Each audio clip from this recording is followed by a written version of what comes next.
Good afternoon, everybody. Welcome to another Rookie Card Collector 123 video.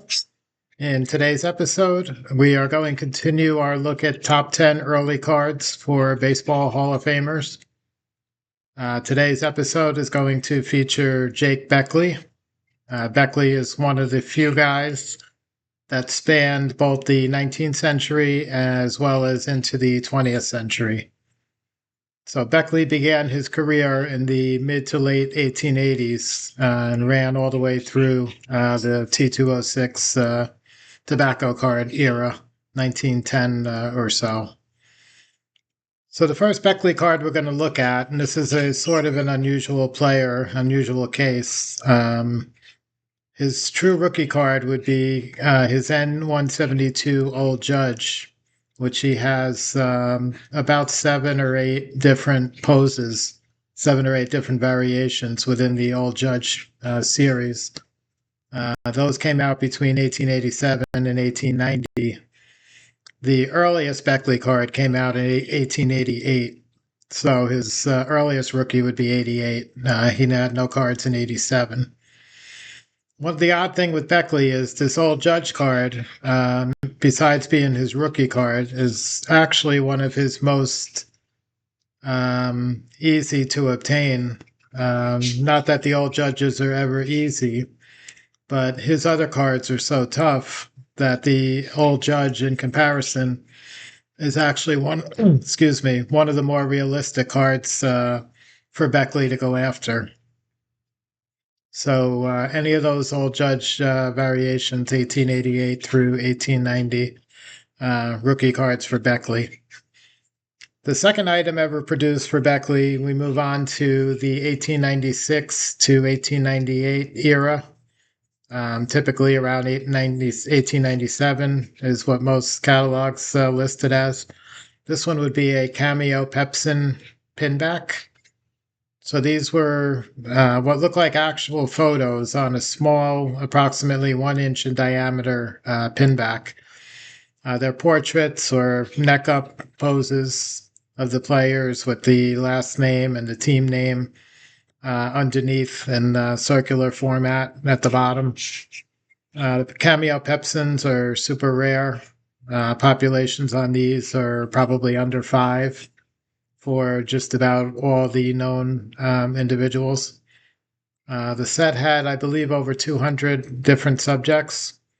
You had guys in there from the Old Judge days like Buck Ewing, Beckley, Bid McPhee, guys like that, and then all the way through Cy Young and guys that played well into the 20th century. So Cameo Pepsin, very popular pinback set, probably the most popular pinback set, at least of 19th century, maybe of all pinbacks. Extremely tough. When you do find them, they are usually very expensive. And a second issue item for Jake Beckley. Beckley was a Hall of Fame first baseman primarily with the Pittsburgh Ball Club when he first came up to the major leagues in the 1880s. Eventually, later in his career, he was with Cincinnati. He played with a few different teams over the years. I believe he was also at St. Louis at some point as well. The third Beckley item that was issued would be the 1902 to 1911 W600. So that was the Sporting Life cabinet. Those are the portrait images mounted on a thick cardboard backing. There was 4 different types issued. I believe Beckley was on type 2, type 3, and type 4. These were blank backed. They were approximately 5 inches by 8 inches, roughly. The grading companies do grade these. They fit in the holders, PSA or SGC. Probably Beckett as well. Most people don't use Beckett for pre-war, though. So another rare Beckley, the W600 is probably a population on that one is probably in the half a dozen range or so. Another very tough one to find. Similar to the Cameo Pepsin, not quite as rare though. Next card is another super rare card of Beckley. This one is the following year, 1903 to '04. This was the Bryce Williams black and white set. These cards were very similar size to the tobacco and candy cards that would be issued later on in the decade. This one's a E107 American card catalog number.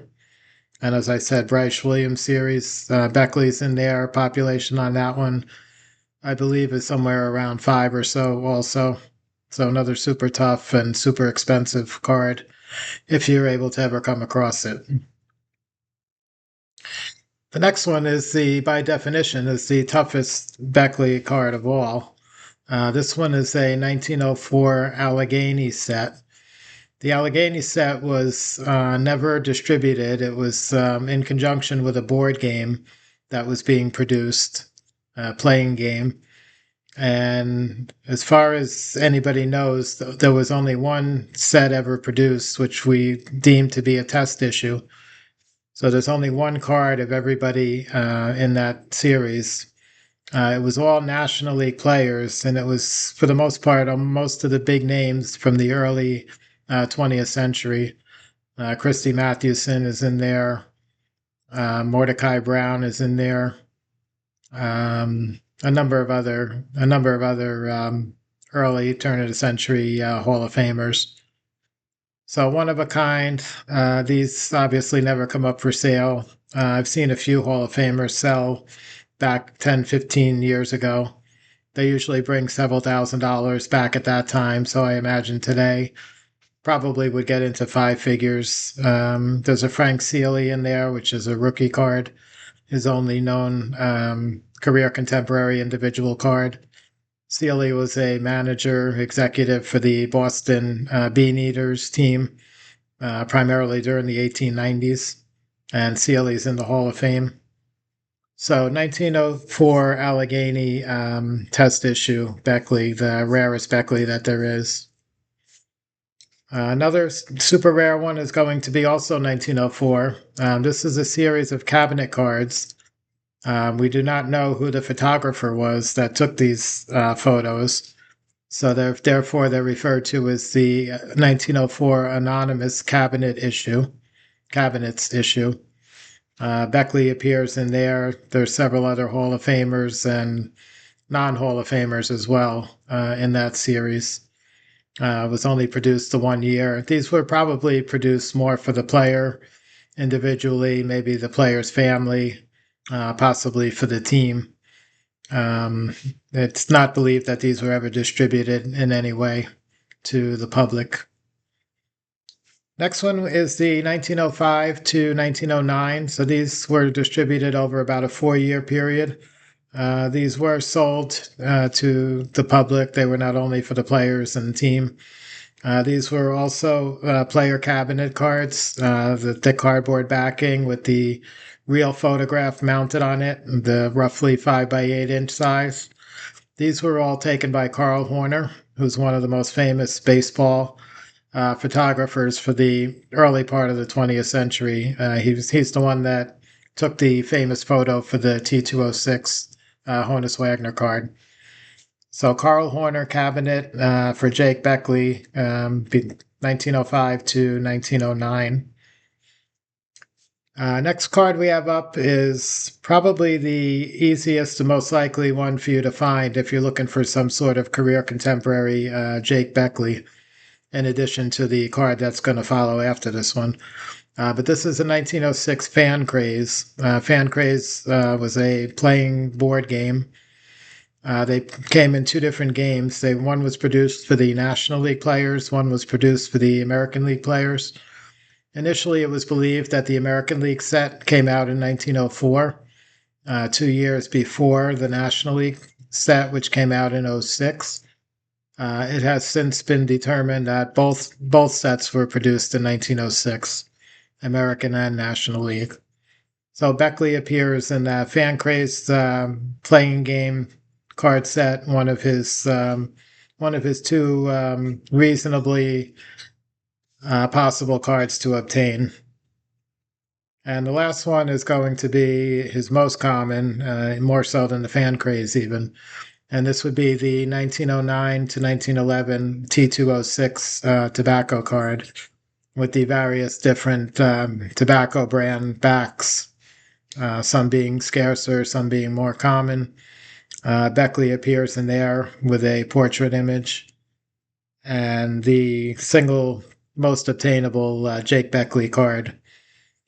We had to cut this one short. We actually only have top 9 Jay Beckley cards. He has no other career contemporary cards. Once you get beyond that, it becomes modern, 1980s and newer.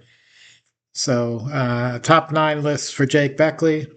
Many of these are super tough, including a unique Allegheny card.